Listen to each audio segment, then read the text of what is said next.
नमस्कार। बेताल 25 की 9वीं कहानी के साथ मैं प्रतिभा। कहानी का शीर्षक है राजकुमारी अनंगरती की कहानी। राजकुमारी अनंतरगी की कहानी विक्रम बेताल की जानी मानी कहानी है। बेताल 25 की यह कथा राजा विक्रमादित्य की त्वरित निर्णय क्षमता को दिखलाती है। 3 चतुर पुरुष कहानी का उत्तर सुनने के बाद बेताल वहाँ से अदृश्य हो गया।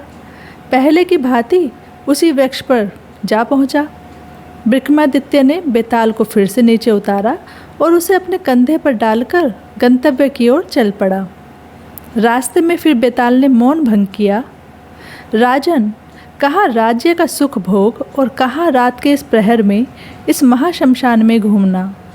क्या तुम भूत प्रेतों से भरे इस शमशान को नहीं देखते, जो रात में भयानक बना हुआ है और जहाँ चिता के धुएं की तरह अंधकार बढ़ता जा रहा है।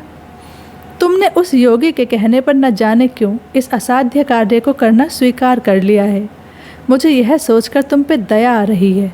तुम्हारा श्रम भुलाने के लिए मैं तुम्हें फिर से एक कथा सुनाता हूँ, ताकि तुम्हारा मार्ग सुगम हो।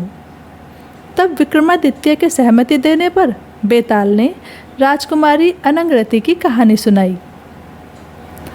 अवंती में एक नगरी है जिसे सृष्टि के आरंभ में देवताओं ने बनाया था। सांपों और भभूत से विभूषित शिव के विराट शरीर के समान वह नगरी भी बहुत विशाल थी और ऐश्वर्य के प्रत्येक साधन से सुशोभित थी। जो नगरी सतयुग में पद्मावती, त्रेता में भोगवती तथा द्वापर में हिरण्यवती कही जाती थी, वही कलयुग में उज्जैनी के नाम से प्रसिद्ध हुई। उस उज्जैनी में वीरदेव नाम के एक राजा थे, जो भूपतियों में श्रेष्ठ थे। उनकी पटरानी का नाम पद्मरती था।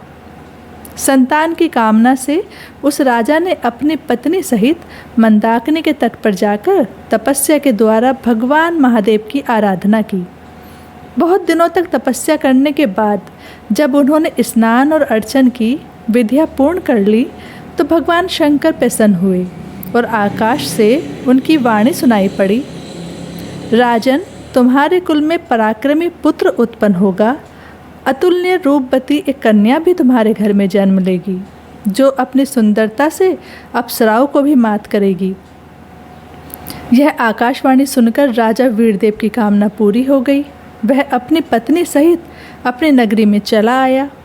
वहाँ पहले उसे शूरदेव नाम का एक पुत्र पैदा हुआ और फिर पद्मरती ने एक कन्या को भी जन्म दिया। अपने सौंदर्य से कामदेव के मन में भी आकर्षण उत्पन्न करने वाली उस कन्या का नाम उसके पिता ने अनंगरती रखा। जब वह कन्या बड़ी हुई, तब उसके योग्य पति प्राप्त करने के लिए उसके पिता ने भूमंडल के सभी राजाओं के चित्र मंगवाए।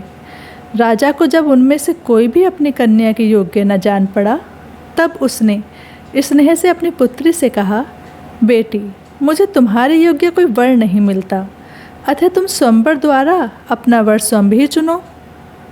पिता की यह बात सुनकर उस राजकुमारी ने कहा, पिताजी, लज्जा के कारण मैं स्वयंवर नहीं करना चाहती, किंतु जो भी स्वरूप युवक कोई अनूठी कला जानता हो, आप उसी से मेरा विवाह कर सकते हैं। इससे अधिक मैं और कुछ नहीं चाहती। अपनी कन्या अनंगरती की बात सुनकर राजा उसके लिए वैसे ही वर की खोज करने लगा। इसी बीच लोगों के मुंह से यह वृतांत सुनकर दक्षिण पथ से 4 पुरुष वहां पहुँचे, जो वीर थे, कलाओं में निपुण थे और भव्य आकृति वाले थे। राजा ने उनका स्वागत सत्कार किया। तब उस राजपुत्री की इच्छा रखने वाले वे 4 पुरुष एक के बाद एक राजा से अपने अपने कौशल का वर्णन करने लगे। उनमें से एक ने कहा, मैं शूद्र हूँ, मेरा नाम पंचपट्टिक है। मैं प्रतिदिन 5 जोड़े उत्तम वस्त्र तैयार करता हूँ और उनकी मुँह मांगी कीमत लेता हूँ। उनमें से 1 जोड़ा वस्त्र मैं देवता को चढ़ाता हूँ और 1 जोड़ा ब्राह्मण को देता हूँ, 1 जोड़ा मैं पहनने के लिए रखता हूँ। इस राजकन्या का विवाह यदि मुझसे होगा तो 1 जोड़ा मैं इसे दूंगा और 1 जोड़ा वस्त्र बेचकर मैं अपने खाने पीने का निर्वाह करूंगा। अतः इस अनंगरती का विवाह आप मुझसे करें। पहले पुरुष के बाद दूसरा बोला, राजन, मैं भाषज्ञ नामक वैश्य हूँ। मैं सब पशु पक्षियों की बोलियां जानता और समझता हूँ, अतः इस राजपुत्री को आप मुझे दें। जब दूसरा ऐसा कह चुका तो तीसरा बोला, राजन, मैं एक पराक्रमी क्षत्रिय हूँ, मेरा नाम खड्गधर है। खड्ग विद्या में मेरी बराबरी करने वाला इस धरती पर कोई नहीं है, अतः राजन आप अपनी कन्या का विवाह मुझसे ही करें। यह सुनकर चौथा बोला, मैं एक ब्राह्मण हूँ राजन, मेरा नाम जीवदत्त है। मेरे पास ऐसी विद्या है जिससे मैं मरे हुए प्राणियों में जान डाल देता हूँ, अतः ऐसे कार्य में दक्ष मुझको आप अपनी कन्या के लिए पति रूप में स्वीकार करें। दिव्य वेश वाले उन चारों पुरुषों के ऐसा कहने पर राजा सोच में पड़ गया और विचार करने लगा कि वह किसके साथ अपनी कन्या का विवाह करे। राजकुमारी अनंगरती की कहानी सुनाकर बेताल ने विक्रमादित्य से पूछा, राजन अब तुम ही बताओ कि राजकुमारी अनंगरती का विवाह उन चारों में से किसके साथ होना चाहिए। जानकर भी यदि तुम इसका सही उत्तर नहीं दोगे तो मेरे श्राप द्वारा तुम्हारे सिर के 100 टुकड़े हो जाएंगे। यह सुनकर बेताल को राजा विक्रमादित्य ने बताया, योगेश्वर, आप समय बिताने के लिए ही मुझे मौन भंग करने को विवश करते हैं, अन्यथा आपका यह प्रश्न कौन बड़ा जटिल है। आप स्वयं ही सोचिए, उस शूद्र जुलाहे से शादी करके क्या लाभ, एक जोड़ी वस्त्र से क्या होगा। वैश्य को भी वह कन्या नहीं दी जा सकती, क्योंकि फिर अनंगरती को पशु पक्षियों की भाषा जानने वाले से क्या लाभ होगा।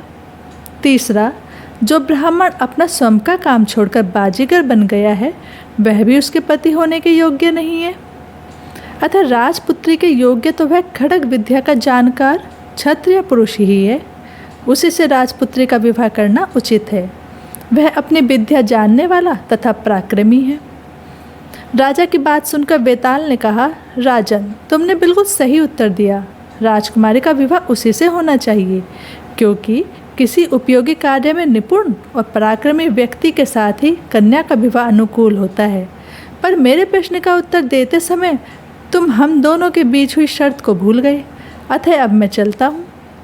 यह कहकर बेताल राजा के कंधे से उतर गया और पुनः उसी वृक्ष की ओर उड़ गया जहाँ से विक्रमादित्य उसे लाए थे। राजा विक्रमादित्य ने भी अपना हौसला न खोया, बेताल के जाते ही वह भी पुनः उसे लाने के लिए उस महाशमशान में उसी वृक्ष की ओर चल पड़ा। राजा विक्रमादित्य बेताल को लाने के लिए पुनः वृक्ष के नीचे पहुँचे। उसने बेताल को उतारकर अपने कंधे पर डाला और चलना शुरू किया। बेताल ने अगली कहानी सुनानी शुरू की।